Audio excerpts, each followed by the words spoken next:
Ah, we've already got the first people joining. Fantastic. Wonderful. Ah, amazing, amazing. Yeah, I guess we're starting in a minute as well. Hmm. Well, welcome everyone who's already here. So happy to see you. Yeah, let's see. And let me just see if I can find the Q&A chat. Yes, it's Hmm. also there. Amazing. And we can keep track of any questions you guys might have. I mean, it is uh start time now technically, but I think we'll just give it another 2 minutes, see how many people Yeah. still trickle in, and then we'll slowly get started. Hmm. I will be right back. Just give me one Yeah. second. So nice to see you guys tuning in.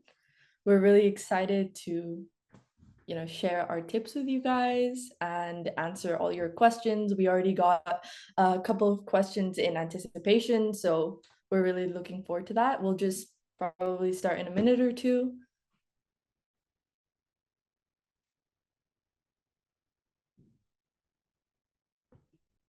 And feel free as we go through the presentation to even just add more in the Q&A, and we'll make sure to keep a track.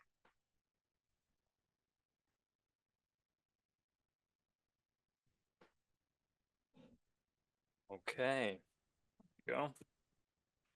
Just got my water, make sure I can keep talking for the entire thing. Mm. Okay, I guess I can just slowly get started. So just to give you guys some context of what's gonna happen today. Um, Basically, I'm gonna share some of my tips for math first and foremost. So I'll be the math expert for today.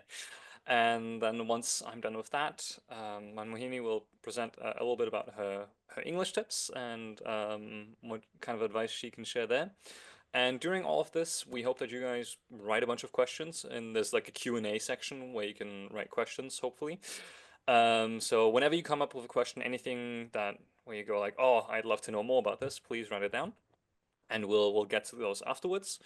And then we'll just sort of make this hopefully as effective and helpful for you guys as possible. Awesome. Let me just get my screen share started, and then we can. Oh, I already see the first questions trickling in. That's awesome. And let's see. Okay, can I just quickly get a thumbs up if you can see my screen? Yes, awesome. Then let me just get. Mhm.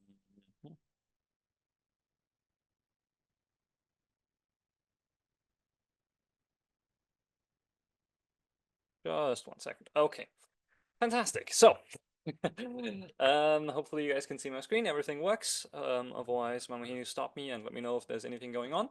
But hey, guys. So my name is Jascha. I will be sharing the math part of today. And again, I'll say it one more time in case anyone just joined now. If you have any questions that come up as I present, please do ask in the chat. We'll get to them later, hopefully. And I guess we'll get right into it. No reason to wait around. So, first things first. I want to talk a little bit about myself. Tell you guys a little bit about where I'm from. So, whenever I introduce myself, I always say I have German parents who met in Greece. From Greece, they decided, you know what, let's move to Denmark. In Denmark, they had a child, and they gave him a Russian name, and that makes me. So I guess like most of you guys joining today, I've got quite an international background, but more than anything, I'm Danish German, maybe. And Denmark was where I took the IB diploma, specifically Kolding Gymnasium, a tiny little school up in Denmark. And once I graduated, I started tutoring for Lanterna immediately. And working for Lanterna, I actually did some remote work from Finland, where I moved to afterwards. And from there, I went to New Zealand, where I got myself a camper van. And I had a period where I was tutoring and teaching from a camper van in New Zealand. So, nudge, nudge, wink, wink. If you guys end up doing well on your exams, Lanterna is a pretty cool gig. It enables, as you can see, quite an interesting lifestyle. So, possibilities endless. Just a little side note there. Okay, But why trust me? Why trust anything I have to say today? Always be critical of your sources, guys. Don't just trust some random guy on the internet. Always ask for credentials. So I hope you're all looking as skeptical as that cat. Well, so I finished the IB back in 2021, which is 4 years ago. Oh my God, I am so old. 4 years ago. I graduated with 41 points, which I'm quite happy with. In Denmark, when you graduate high school, you get a cute little hat. So that was my celebration right there. In the background, you can see my school. And immediately after I finished the IB, like I said, I joined Lanterna. So that means I've been tutoring for 3.5, almost 4 years now. So here's a picture of me tutoring with my teaching assistant Amber, who might join later today. She's running around somewhere in here. She likes to jump on my lap as I teach. So if you guys are lucky, we get to see a live cat. And yeah, here you can see me tutoring some scary looking integrals. So I've been doing this for quite a while, basically, is what I'm trying to say. And nowadays I study biochemistry at the University of Regensburg, that's in southern Germany. Um, Biochemistry, natural sciences, obviously, I still have to use a lot of maths all the time. So I'd say, I think I know what I'm doing. Okay, so just to give you some context, here were my IB subjects. This is me when I chose my subjects, believe it or not. That was my face back then. So I had, like I said, maths AA high level, chemistry and English, and some other standard levels, of course, but that's not too relevant. And for today, we will be focusing mainly on maths and later English as well. But I took English high level, so I also know a thing about that. So maybe we can we can help each other out on the tips. Okay, so obviously the IB is hard. I mean, I don't think I need to tell anyone here that the IB is hard. It's intense, especially math can be really, really overwhelming. I don't know if any of you guys are doing AAHL, but I know at least from all my students who do AAHL, it can be really quite something. So, but I still, I worked hard and I did quite well. So the obvious question is, was it worth it? Was trying hard for the math exam worth it? Surprise, surprise, spoiler alert. The answer is yes. I mean, believe it or not, it actually does make life afterwards really, really quite a lot easier. Even if you end up studying something that isn't maybe strictly related to maths, you'd be surprised by where the connections actually end up coming. So, like, I'd say that this goes for all your exams. Even if it's something where you say, maybe I don't need this later in life, it is still really worth it to try hard. I mean, a direct example. So biochemistry, like I said, we have maths as well, especially for the first 2 semesters. We had a lot of math. And all my friends who didn't take the IB and maybe didn't take maths so seriously, they were absolutely panicking. But for me, my first 2 semesters studying maths looked more like this. So I got to really relax and chill quite a lot because, well, I tried hard during the IB. So maybe some motivation for you guys too, to really try and do well. And that's my other cat, by the way. I've got 2 of them. As you can tell, these slides are mainly just an excuse for me to show you guys cat pictures as I talk about math. So, how do we do well in math? Well, I always like to, whenever I talk about studying or learning well, I like to show people this curve. Maybe you guys have seen this curve already. It's called the curve of remembering or the curve of forgetting or memory curve, has many names, but is actually based on sound science. And what it tells us is that when we first learn something, we know about 100% of it, but very, very quickly, within a few days, we've forgotten pretty much everything, right? So within 4 days, we have about 20% of what we learned. Now, if you are like the average IB student, IB math student specifically, you probably learn a concept in class and then never look at it until just before the mock exam, and then the next time you look at it is just before the real exam. So basically, you're trying to get all the subtopics, which there are a lot of in math, you're trying to get them from 20% all the way up to 100%, which is just, it takes so much time and it's really, really hard. So we can be helping ourselves quite a lot if we try and keep in mind that if we revise regularly, so basically this red line is to indicate the first time you revise something, we get it back up to 100%. Look what happens to the curve. It gets shallower, or the gradient becomes less negative, if you want to be nerdy and mathy about it.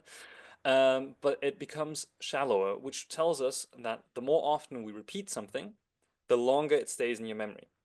So what you guys can already be doing now, which, I mean, even though there's only a month or so left before the exams, it is a good idea to try and repeat the same subject a few times to try and get this curve to flatten out as much as possible before the exams. So the days before the exams, you don't have to try and get everything from 20% all the way to 100, but maybe from like 60 or 80% to 100.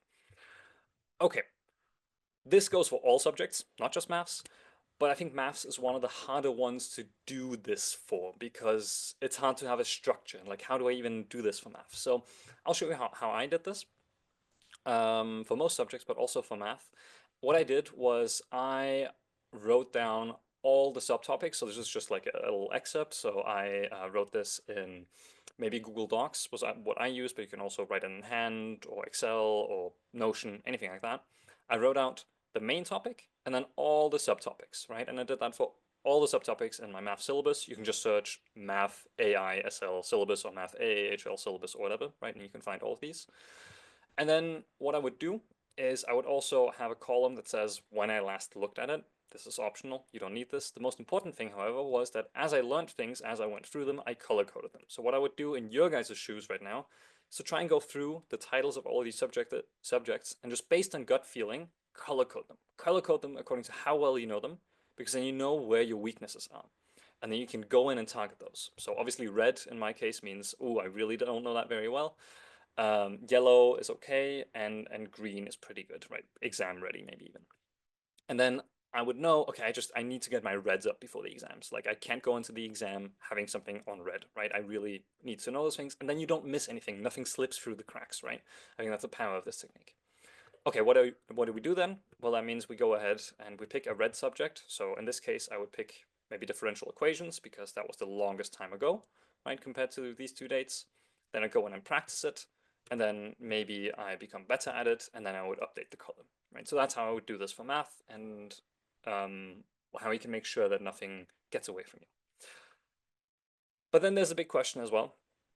This is obviously going subtopic by subtopic, but you know, should we do past papers or should we try and do subject specific revision? Or subtopic specific, I should rather say. Well, I'd say this depends a lot. So we are probably at a time now where we're so close to the exams where it makes a lot of sense to be looking at past papers as much as possible. But I still think it's a good idea to try and spot patterns in these past papers about what subtopics you struggle a lot with. So I think it's still worth it to have this color-coded syllabus, right? And let's say you go through a past paper and you notice, oh man, every time they ask about binomials, I just get it wrong. And then you can color code that red kind of as you go, right? In your syllabus list. And then you know, hey, I can come back to this and I need to work on this specifically. So just keeping track of your weaknesses even as you go through past papers.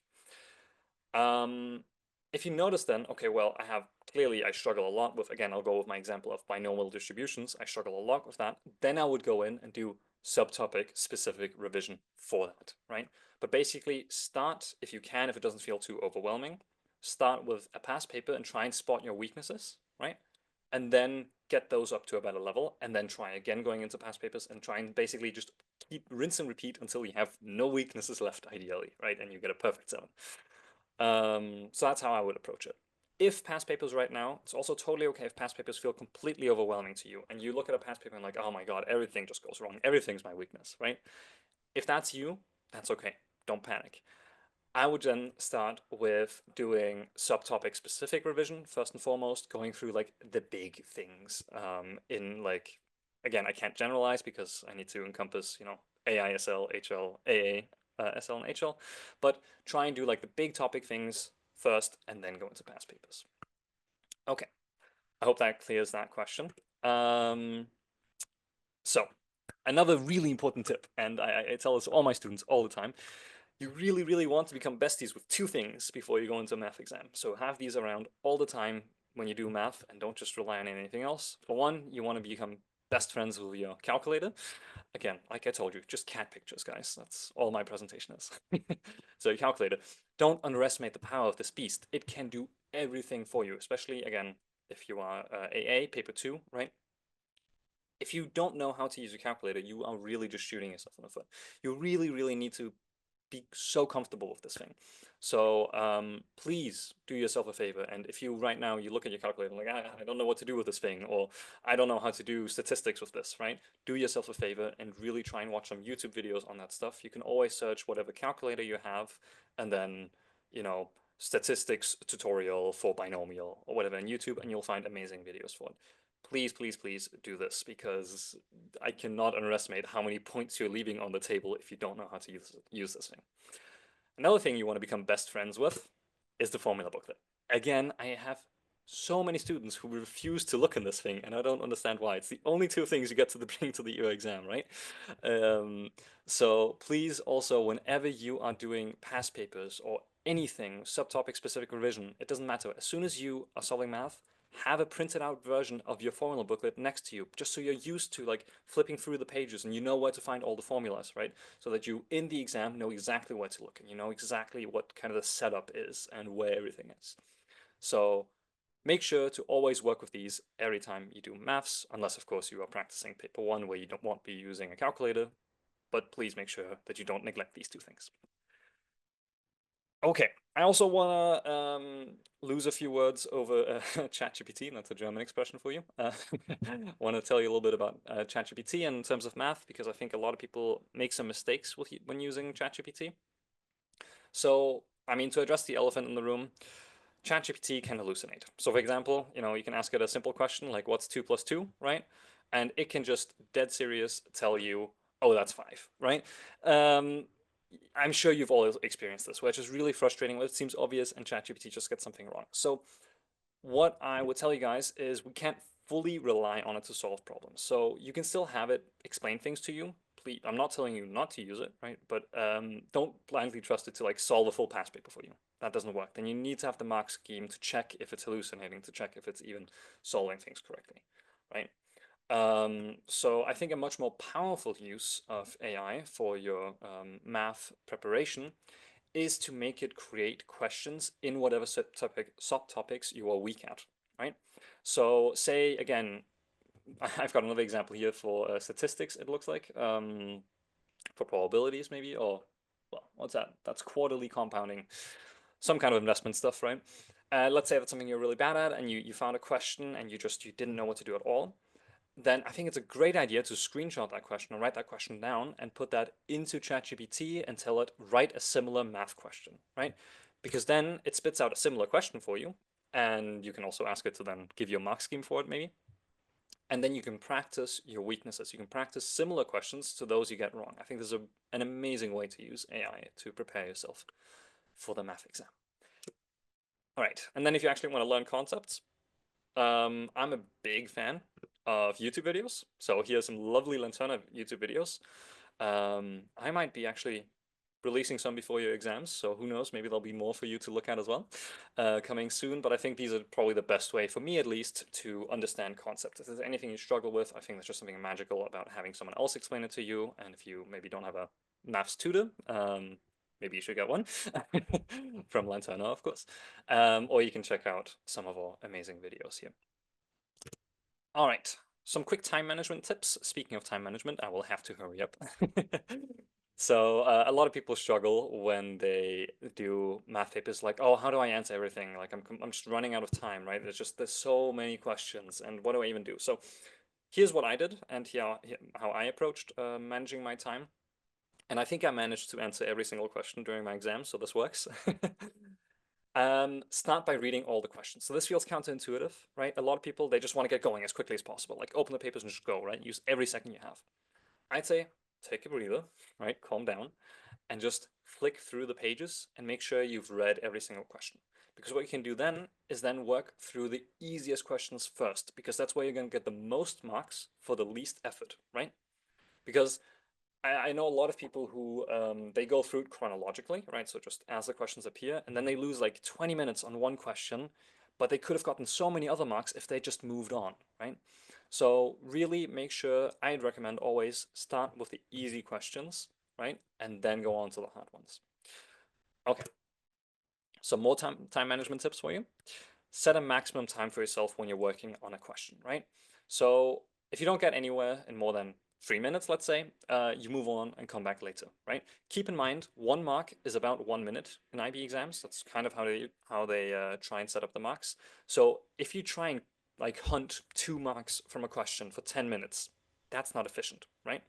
If you can tell, okay, I've been trying on these 2 marks for 4 minutes now, I probably need to move on now. Right, so don't get lost on low mark questions. Make sure that you try and stay to that 1 mark, 1 minute-ish in your head. So don't be afraid to abandon a question and come back to it later. Sometimes you just also need the break and the distance because sometimes you kind of get stuck in your ways of thinking. And then also don't freak out. If you have to skip a question, it's fine. There are so many questions. Right? It's kind of by design. The math IB exam is sort of kind of made to overflow, right? So there's so many questions. You don't necessarily have to answer all of them to get a good mark. You all know, especially for AHL, the grade boundaries can be quite low. So really, if there's a few questions you can answer, don't look like that, right? Calm down, it's fine. Okay, for long questions, when you see long questions like this, because this is a quite an important tip, I see people always get this wrong. They see a long question like this, and let's say question B, right? You just can't solve it. You just don't know how to solve it, right? And then you're like, okay, well, if I haven't done question B, then I won't do question C because obviously I just can't, Don't do that. Please, please, please. If you can't do question B, still try question C. So often, question C or the next question further down on the page is still solvable even if you haven't done the previous ones, right? So don't just abandon the entire question. You can get so many marks if you just skip the thing you're stuck on and go on to the next sub question as well. Like it's still solvable very, very often. Okay.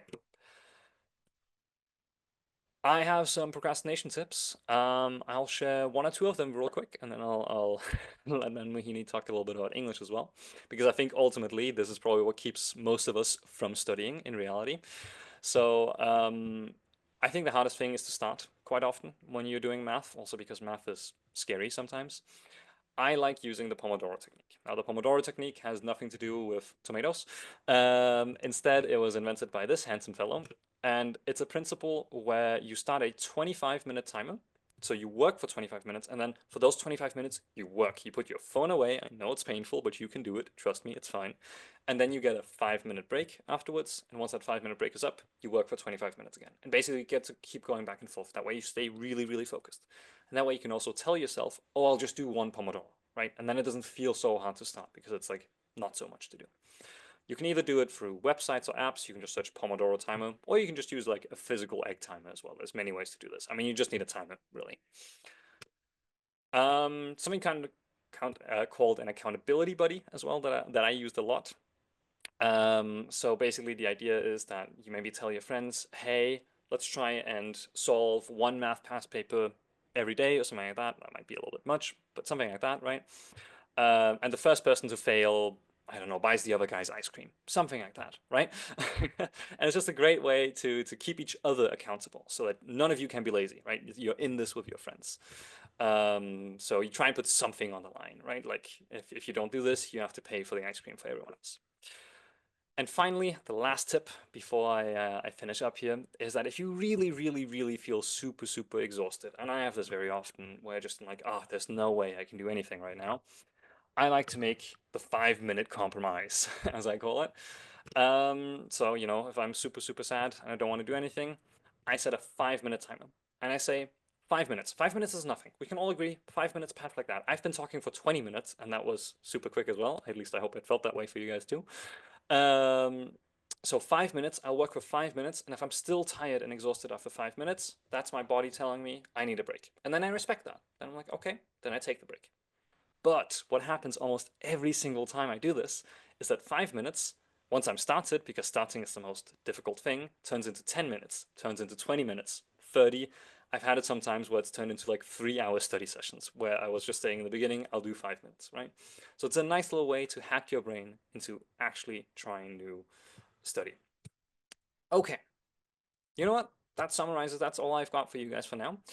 So I'll quickly stop sharing my screen, and I hope that was at least a little bit helpful to you guys. Again, if you have any questions for anything I said or anything else about math, please write them down now, and then we'll get to them later.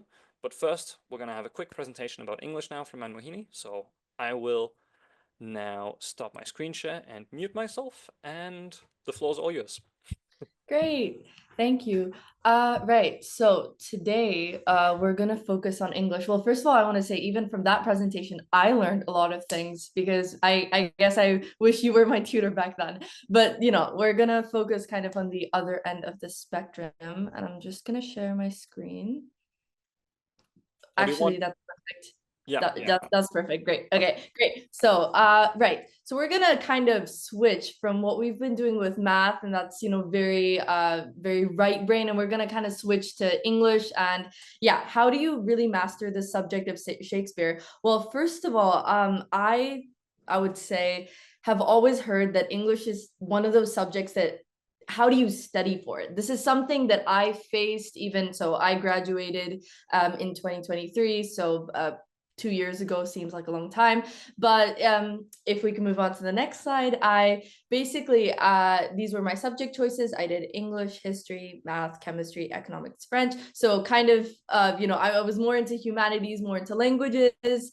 And so I graduated in 2023 from the International School of Como. I graduated from a very small class. It was very interesting. We only had 10 graduating students in that cohort. So on the next slide, you'll see a couple of pictures. Also, just like Joshua, I am a cat lover. So you see my very sweet cat and a couple of things about me. So I was a valedictorian of my IB class in 2023. I am currently studying international relations and foreign languages in Milan. So if any of you have been here, it's a very cool city. You should definitely visit. What else? I have written and published my own book, so you can definitely tell that even other than taking IB English, I'm a nerd, total nerd for English. And so I was always, kind of yapping in class. But you know what? That actually works to your advantage for subjects like English. So that's actually a good thing. So I'm from India, but I've lived in over 7 countries, and I'm currently in Italy. And yeah, I think we'll dive into basically my tips. So the first thing I want to start a preface with is this is something that I think you can use for any subject. I think it's super applicable for the math, sciences, humanities, and you can apply this to English. The first thing is understanding what type of learner you are. So this might seem kind of maybe trivial, but it's something that I realized really helps you use more effective strategies. So I'll give you an example. I am a visual learner. I wasn't really conscious about it until 2 years ago that I was like, wait, I learned significantly better from when I see pictures or videos than if you give me a whole, a book or a text.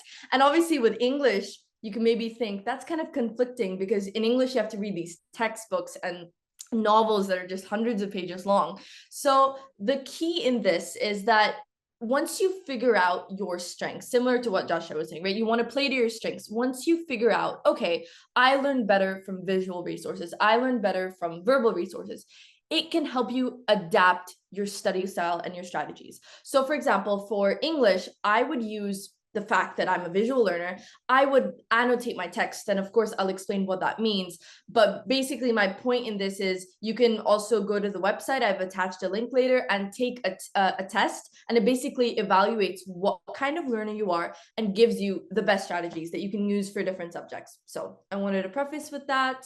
And now we'll move on to kind of digging in. So paper 1 tips. So the first thing, again, I know Joshua mentioned this as well, but it's really important. You must read the question carefully. This is not just because, of course, you're required to, but it's really what I like to call treasure hunting. You're looking for clues that are given to you in the question. And if you've really paid attention in English class, you've probably heard the word implicit or subtle. And that's exactly what they do in the exam. The IB questions, they're called the guiding questions. They have subtle clues and little hints in there for you to decipher. So then you're probably thinking, well, how do you do that? How do you kind of fish that out? That's where I'm moving on to, first of all, one segment, the IB command terms. So things like evaluate, discuss, to what extent. You just want to be familiar with, first of all, what does it mean? And secondly, how do you produce an essay that is relevant to that command term? So that is something you can search up on Google, and just, you can also, this is a very good thing to double check with your teachers as well before your exam. Just, am I really adhering to the right command term? Am I addressing it sufficiently? So that's one important thing. Second one, I mentioned this before, annotating the text. What I mean by annotating is it's I'm going to use a very interesting analogy. I mean, in biology, you know, if you have to do like a dissection, you know, you're dissecting like different parts. And so very similarly here, I like to think of it as you're taking a text and you're breaking it down into bite-sized pieces. And then of course, if I remember correctly, but of course, double check, I don't think we're allowed to use colors for the exams, but I think you are allowed to use, you know, pencils, and maybe you can alternate between your blue and black pen. I don't know, be creative. But the main point being that you are, for example, underlining keywords, you're penciling in thoughts about what kind of literary or analytical devices are being used. If you see a simile, you know, pencil it down, simile, and you can also pencil down what could be the possible effect on the reader. This is something that you're going to hear me repeating because the IB in their mark scheme, they have a very interesting phrase. It's called authorial intention. And so they always want you to analyze, and this is some of the questions that I'm just already going to try addressing here. Some questions that I had seen were, how do I write something that is more analytical and less descriptive? That is the key. If you know how to identify different literary devices, then you can basically explain the effect of them. And again, we'll go through that later. So on the if we follow through on the next slide, I think yeah, so I have a couple of, the first thing just there, if you see in the meme where it says, you know, an IB English to-do list, nothing. Trust me, I know how that feels, because unlike math where you have, you know, a ton of different questions and topics, and it's just I mean, math is overwhelming, but at least you have things to work with. English can seem a little weird, especially if we just think for paper one, because paper one, you have two unseen texts, one that the IB says is more visual, debatable, and the other one which is more you know, written or literary. It's kind of tricky, because how do you prepare for that? The way that I did it was I set a timer. I also loved using the Pomodoro technique, but I would, you know, set a timer, and instead of, and especially because, you know, you guys have your exams so soon, I would recommend, you know, printing out the past papers, and basically you have unseen texts, you know, shuffle them up, and then you take one, you set a timer, and you basically, you give yourself, for example, depending on your SL or HL, 10 minutes. Annotate the text, really, you know, kind of get out all the juicy information and details. And once you're done annotating, give yourself, again, this depends on your if you're SL or HL, if you have extra time, give yourself 10 to 15 minutes to write down a very detailed plan for the essay. So right before the weeks of the exams, it's kind of hard, you know, writing entire essays. So just plan out essays and write your thesis statements, which is super important. For paper two, I created a document in which, for example, I only studied 2 books, but I totally recommend studying 3. So definitely, you know, that it's much safer to study 3 works for paper 2. And if you're doing that, it's very useful to have, for example, in Google Docs, a table in which you are comparing and contrasting, you know, themes, motifs, characters, setting, and that way you're very well rehearsed with like all of your text. It's very versatile. In general, I would say keep vocabulary lists. There's a website that my friend used to use. It was like learn a new word every day. And honestly, it sounds kind of silly, but it's a good habit. It's good for you generally, and you can use it in any subject. But 2, it's very effective for really boosting your score for criteria D. So next we have for paper 1, a very specific thing. Definitely make sure to, if you haven't done it till now, it's okay. It's not too late, but definitely do it, you know, sometime soon. You want to maintain basically a record for the key features or characteristics for each type of text. So the IB gives you, which I have as well in this presentation, basically a list of all the things you need to know, charity appeals, advertisements, blogs, etc. So what I used to do, and my class, like some of my friends, we had like a shared document in which we would put in like, what are the key features of an ad? So in the exam, if you see an ad, you clearly know what to look out for. So this is kind of like a shortcut. And next we have, so for books, like I was saying, I'm a visual learner. So how did I work with having to read, 300 pages or more in a boring black and white book? Well, first of all, it helps if you like to read. If you don't, then that's where sticky notes become your best friend. And I have a fun picture at the end that you'll see. But really, highlighting, having like little notes in the margin, that is something very helpful. If you don't know certain words, certain phrases, sticky notes are great for that, but also just observing the analytical devices used. So this is, again, like a good study technique to reread your paper 2 books before the exam. Again, I wanted to show you a real example of, an IB like text that came up, and just to see that this is, annotation does not have to be aesthetic. I want to say, it can just be something totally random, and, just you bring out your inner artist. Don't be afraid to go wild. Again, they don't judge you on this. It's only going to help you.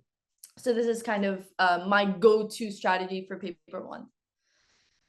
And then the next slide, time management. So a little bit of focus. I saw a lot of questions about this. And of course, again, here it's quite different to math, because in math you can switch between questions. But for English paper 1, if you're HL, you don't have the choice. You have to switch between the 2 texts. If you're SL, however, I want to emphasize, really, really play to your strength and pick the question that suits you and your abilities. In terms of planning, including for paper 2, I would say, first thing, read all the questions. Don't especially for paper 2, because you have questions to pick from. Read all the questions and then use the process of elimination to say, okay, my works could maybe apply to this, or maybe my works don't apply to this. So you can use the process of elimination and maybe even kind of prioritize what could work best for you. In general, my go-to was planning 10 minutes of planning for each text. I was HL. If you're SL, you can, afford to do a bit more.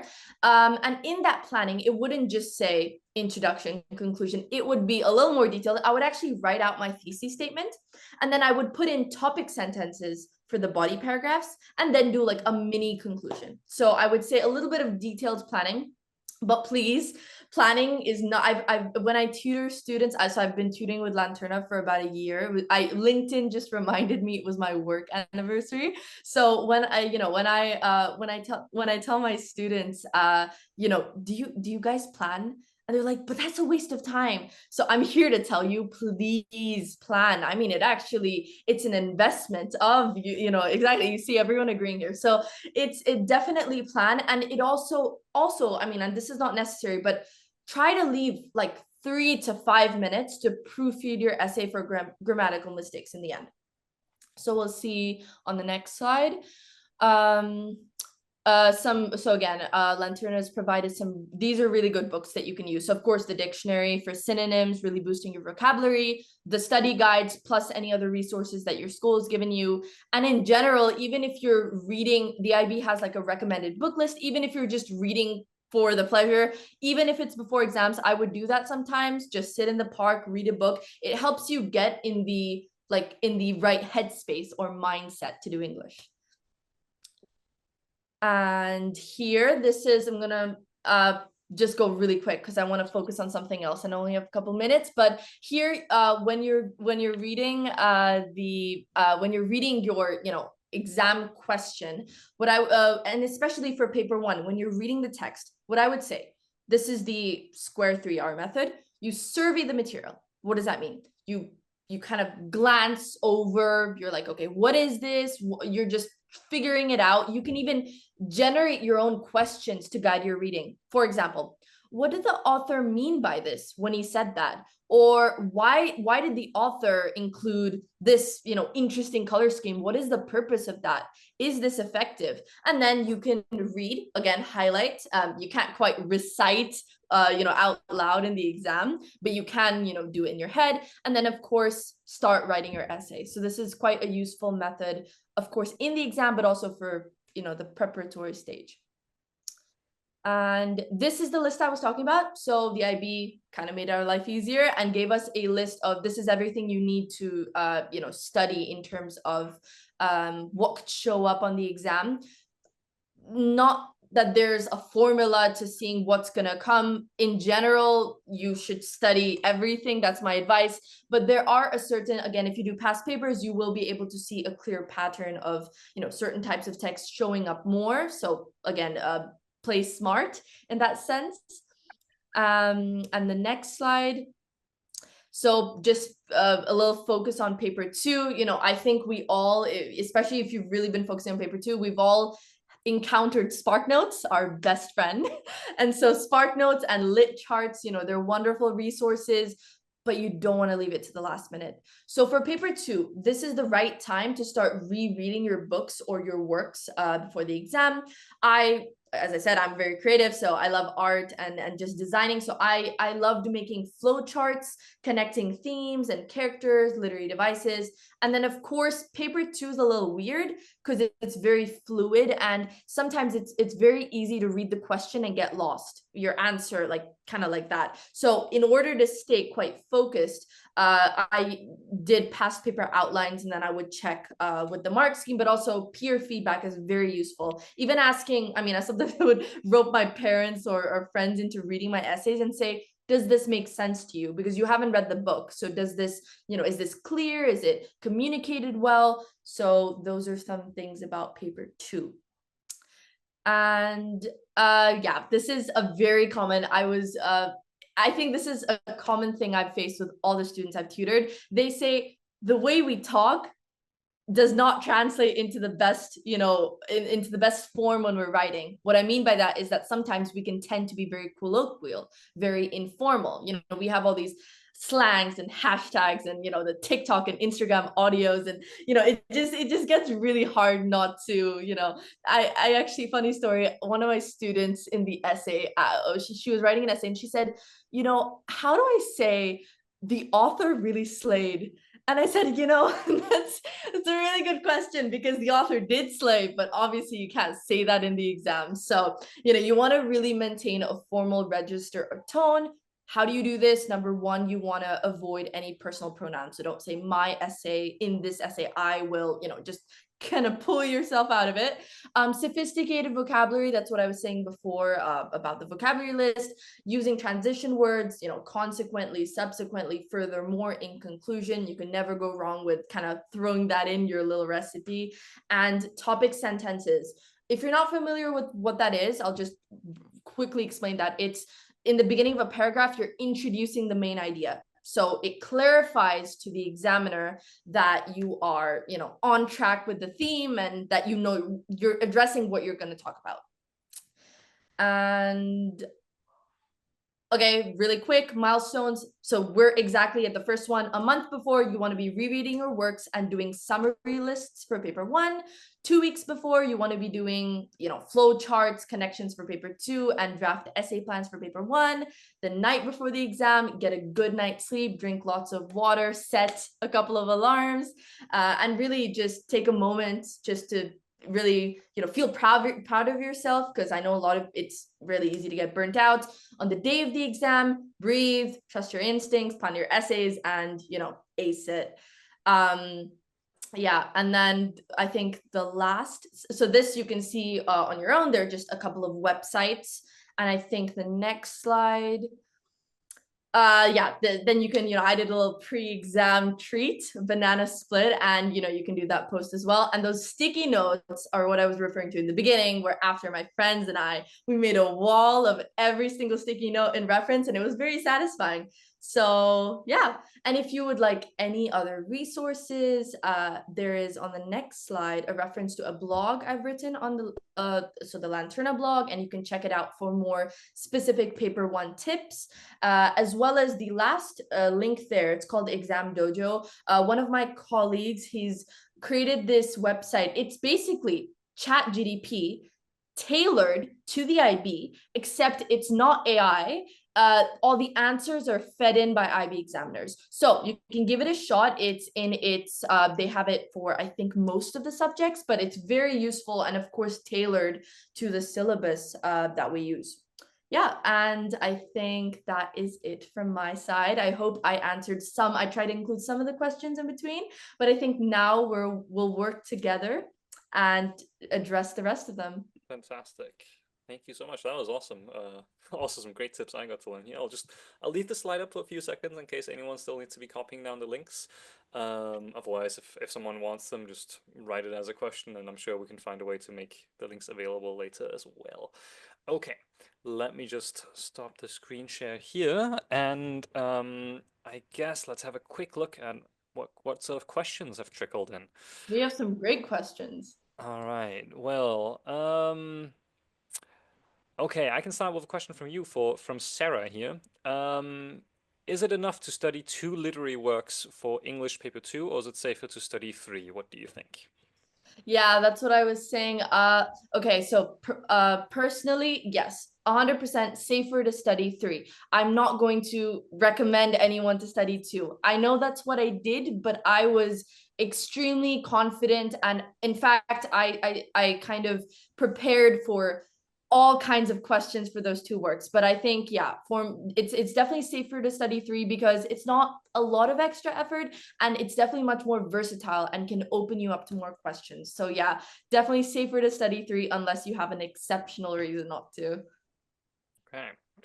Um, I don't think we have any great boundary predictions Yeah. for May 25, sadly. I would love to share that, but no, we do not have access to that. We've got a longer question here from an anonymous attendee. My teacher said that each body paragraph in our essays, both paper 1 and paper 2, should be focused on one authorial choice. Is this always true, or could we also use sub-themes as main points of focus in body paragraphs? Great question. Yeah, really good, good question. So each body paragraph I'm just rereading should be focused Yeah. on one of the choice. Yeah, as kind of a thumb rule, you want to have, for example, if let's just say, through the use of imagery, diction, and tone. There, in my thesis statement, I've already identified the 3 authorial choices that I'll be talking about. So in each paragraph, you would technically only want to focus on one, but you can definitely have like a couple of sub themes and sub examples. So if I'm saying color, let's just say visual devices is my authorial technique. Of course, under it, I can talk about color scheme, I can talk about graphics. So for sure, you can divide into sub themes as long as it is still relevant to the topic sentence of that paragraph. So as long as it's still connected to the main technique, you can definitely do that. But a really good question. Yeah. Yeah, totally. I think that's one thing that's in general really underestimated in the English exam is a lot of people think, oh, I'm just gonna throw in as many terms as I can, and oh, there's a simile, and just like mention as many different things as possible, but not tie them into the big picture, right? And I think that's That, really, really, really important. And we always keep in mind, well, why, right? Where are we trying to go with this? And try and always make it come back to that central argument you have. I don't know exactly. if you did this as well, but I always left a little bit of space in my introduction Yes. paragraph. Yeah. Because that way I could always, once I'd written out, I knew exactly, because in the beginning you don't know where exactly you're going to end up, right? But you leave that space in the introduction paragraph, and then you can always come back to that later, and then basically teaser the conclusion already, like, Absolutely. I think that's a really, Absolutely. really powerful idea because then also the examiner thinks, oh, this person really knows what they're doing and they know exactly what they want to say. Exactly. And you don't have a bunch of crossouts then in the introduction, Totally. which is actually very smart. Also organizationally, it's less annoying for the examiner to have to read through the arrows and everything. One thing I wanted to mention as well is just make sure because sometimes you can drift off and kind of go on a tangent, as my teacher would say. And to avoid that, make sure every now and then you are using some of the words that are used in the guiding question. So what does that do? That links your answer right back. And this is, you can use this for any subject, but especially for like English, where you can kind of just get lost in the words. You know, you just have like in each paragraph at least one reference back to the original question, which is really good to show the examiner that you're very aware and conscious of that. Staying focused is so important. You don't want to lose track. It also, what really drags people down if you say something in your introduction and then you go somewhere completely else, right? Like you really, really need to stay focused. That's totally true. Okay, should we take a math question to Math, change yeah. things up? Did you spot any? Wait. Yep. Do you have tips for the reading time during math exams? Does it make more sense to skim through all the questions or try to figure out questions? Yeah. So I think I did mention this maybe later in the presentation than when this question was written, but totally, yeah. So I'll just repeat myself there. I really think it makes sense to just spend 2 or 3 minutes just skim reading and basically just trying to see what jumps out as at you as easy, right? And like you really want to be prioritizing those questions for math. I think that's really, really important. Yeah. I know we also had some previous questions to draw from, so maybe we can also take a look there. Oh, we have a follow-up question for the authorial choice from earlier. So the person asks here, so only one authorial choice per paragraph and some extra information, and your thesis should have your authorial choices? Question mark. For sure. Yeah, your Yeah. thesis, absolutely. You want to have, I like calling it the big three. That doesn't mean you have to have three, but in general, I've seen with patterns, three works super well. And if you do less, it might be a little too, like your answer might be maybe not enough. And if you do more than three, it could be too much. So three in general is good. And yeah, what I like to call is like one umbrella authorial choice per paragraph. So what I mean by that is, for example, if you're just going to say, color scheme as an authorial choice, that's super specific. I mean, talking about that for a whole paragraph, difficult. So instead, say visual devices, and then I think you were the same person, so as you said above, the sub themes could be color scheme, graphics, facial expression, emanata, I could go on caricature, whatever it is. So yeah, I hope that answers your question. I also saw another one, just real quick. Should we cross out our essay plan before we submit our exam? Yeah, I think it's a safe bet if you don't need it anymore, right? No need to run the risk of having that being graded. Exactly. Ultimately, I think any examiner would know, oh, this is just a plan, especially if you have plan in the title, right? If you don't, not the end of the world, but if you have the time, might as well, right? Like just Exactly. click cross through, have plan in the title, then the examiner knows exactly what's going on, right? Always try and think you are trying to hold the hand of your examiner as you write whatever you're writing, right? You want to make life for them as easy as possible. They are grading hundreds and hundreds and hundreds, maybe thousands of papers, right? So they want life to be as easy as possible as they read through it. So really make sure you make life for them as easy as possible, right? Make it easy to read if you can. Um, I mean, if you can keep the structure neat, do it. So again, I'm a big fan of like leaving some space between paragraphs so I can always circle back instead of like, that star and then like the star later on. And, that always gets a little bit messy. So try and make it as helpful as possible. I see we got a lot of questions previously about um, exam stress and blanking. Did you have any top secret tips to deal with your exam nerves, or were you just super confident from the beginning? I think it depends, like on the exam. For English and some subjects that I liked, I was really good. But for math, I was not like Joshua. Okay, I was not like a math person. I ended up doing well, but I think honestly, one thing that I would say, just in general, for especially subjects that you're kind of you struggle with, breathing, like it's really underestimated. I mean, in the exam, just take a couple of deep breaths before you start, have water right by you, and what I like to do sometimes, I would just like before the exam close my eyes and kind of just sit still, silence everything around me.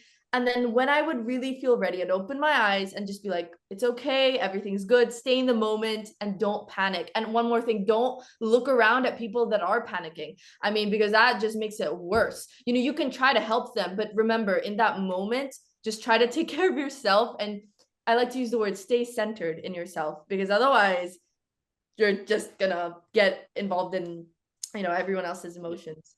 Exactly. Really try and like stay in your own bubble. Also, I know it's like a lot of people get into the bad habit of like, oh, seeing, oh, this person's writing super fast, or like they just asked for extra paper, so that means, and I've only written one page, right? And then like you're constantly comparing yourself in the exam. Really try and ignore what other people are doing. Just because they're doing something different doesn't mean that what they're doing is better than what you're doing, right? It doesn't matter. Do your thing. Stay in your zone, right? Try and block out everything else. I'm also a big fan of, maybe you guys have heard of this, something called box breathing.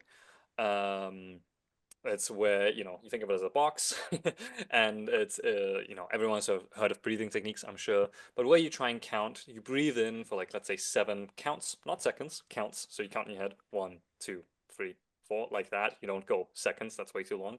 But like you breathe in for 7, hold for 4, breathe out for 7. Stuff like that is really, really good to kind of like, because then you focus on something else, then you're panicking thoughts, right? And there's also some really good science on how it actually physiologically calms you down quite a lot. So, okay, I saw we got a bunch more questions in the chat now. Yeah. So you can go ahead and see if there's anything there you want to answer.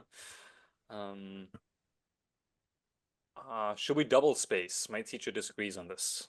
I think with double space, anonymous, I think you probably mean leaving a blank line in between the lines we write. Yeah, no, I'd say that's not necessary. That's also, then you're going to burn through way too much paper. So I'm with your teacher there. There's no need to do that. Absolutely not. I Mhm. like the question. Maybe Josh, you have something to say. What should we do between exams if we have multiple on the same day? That's a really good question. Ooh, great question. Yeah. So anything to keep you from going completely panic mode. And that looks different for everyone, right? So for me, what that looked like, because obviously we all had that situation, right? For me, what that looked like was like just going through the flashcards for that subject, but just not like panicky going through them, just mainly going through the stuff I already knew one more time just to feel more confident, not trying desperately to like learn new stuff because there's no point in doing that, at least for me. And then yeah, like I said, try those breathing techniques, go for a walk. And maybe like as you go for a walk, if it helps you calm down, like you can go through some concepts in your head. I would not so much focus on like talking with friends before, because then you're just gonna freak each other out about like, oh wait, you know this thing, but I don't know this thing, and then like it goes all like adrenaline, you hype each other up.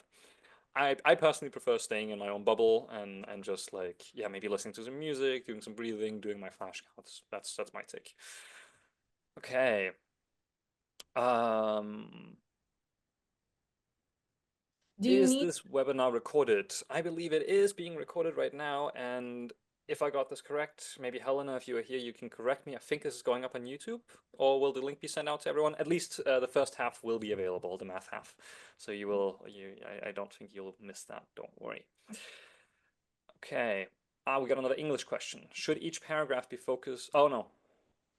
Yeah, Sophia, we had a similar question before, but should each paragraph be focused on one technique or an idea? Yeah, so what do you think? Should we have like one idea per paragraph? Yeah, I mean, honestly, Sophia, you could do because it doesn't necessarily, because if you're talking about, for instance, paper two, it can be very theme based. So it doesn't necessarily have to be a technique. In fact, in paper two, it's probably gonna be more theme and idea based. Paper one is more technique based, I would say. So I think it depends on the paper, but you have the idea, right, that you want to focus one paragraph based on one thing, because otherwise you have too many cooks spoil the broth. So too many ideas, you lose all the ideas. And there's a question for you, Joshua. Do you need to write out the formula that you were using during the exam? If you do it correctly, then no. But it's always a good idea to write out the formula, yes, because if you then make a mistake when you put in the actual numbers, then quite often you'll still get a method mark for saying, okay, now I need to use the chain rule, and then you just write out what the chain rule is real quick. Because then the examiner can see, oh, well, this person wanted to do the right thing, but maybe made a small mistake somewhere, but they still at least get one method mark.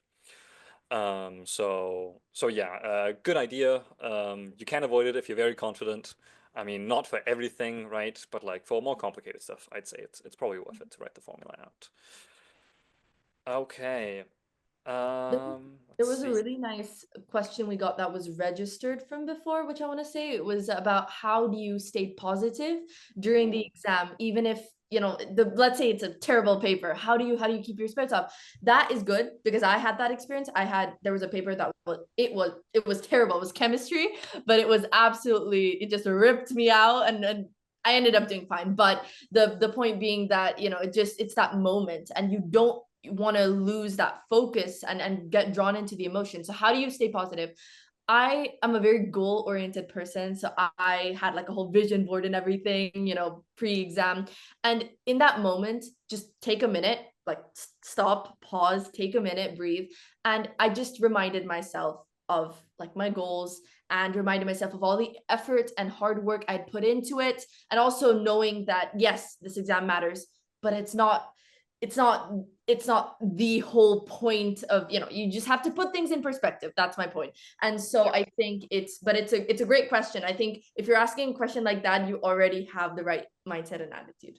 Yeah, I think so too. I think ultimately, remember, there's also, it's not just one paper that determines everything, right? And you still, even if you feel like you're really, really messing up, you'll probably still get quite a handful of marks, even from that paper as well. And then if you do on the other paper, you'll be okay, right? And really also just focusing on what you have control over.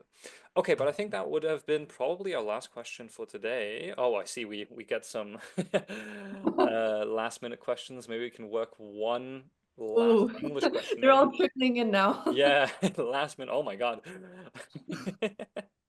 Okay, typical.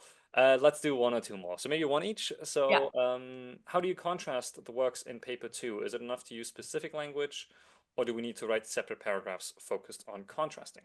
Yeah, it's a good one. Well, first of all, it depends on the structure you're using. There are two structures. One is if you're just combining, like you're taking a point, let's say let's just say love, the theme of love, and its portrayal in the books. So the first technique is, if you're just going to contrast them in one paragraph, then that's sufficient. But if you're going to spend, let's say my first paragraph is based on work one, second paragraph based on work two, then I would do an additional paragraph actually of comparison. So I would say it really does depend on the structure of your essay. But in general, yes, very useful to have actually compare and contrast in your essay, even though the question might not ask for it explicitly. Yeah. Okay. And I think the last math question I'll just quickly pick up is what are your tips for using the calculator in paper two to save time and avoid errors? Well, my first tip is to actually use it. I have so many students who refuse to touch that thing. So if you just know how to use it, please do. I think especially for when you are solving equations, right? Like something equals something with x, right? And like you don't quite know how to solve it. Well, just enter both sides of the equation into your graphing tool and find the intercept. And there you go, that's your solution. Just remember to also, like, whenever you answer anything like that, you need to draw what you see on your calculator. So draw a sketch of what you see, right? Label your axes. But I think that is a really underestimated technique, is to just use your graphing tool to also solve equations for you. Yeah. Okay, well, thank you guys so much for all the amazing questions. Sadly, I think there's a few we will have to skip due to time reasons, but I'll at least say, if you have any urging, pressing questions for maths or anything like that, feel free to shoot me an email as well. It's Jascha, the name you see under my webcam here, at lanterna.com. So I'll try and answer any any emails you send my way.